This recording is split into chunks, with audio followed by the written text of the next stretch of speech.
便開始伸出髮毛，流過了吧，忘記了嗎？窗紗邊餐台的配搭，曾經種花，如今暗啞。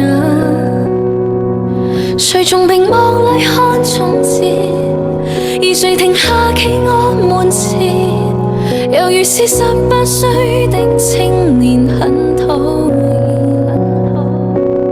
誰人願伴你到成年，停留陣俗世裏浮潛，橫欄被伴你旅行，如途中一面。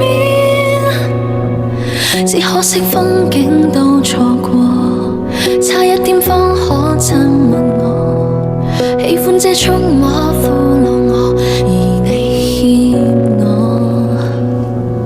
當天的街巷中碰過，吹起的煙圈中說破，心中這一位英俊少年的愛火，可燒傷我。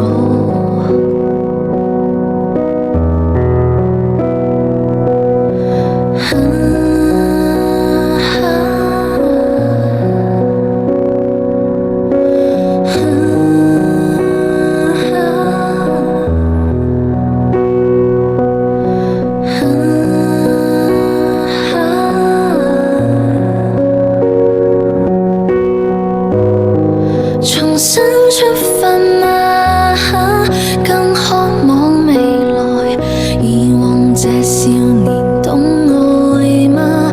彷彿不夠，成長會進化嗎？也信念自由，我愛這少年諷刺嗎？這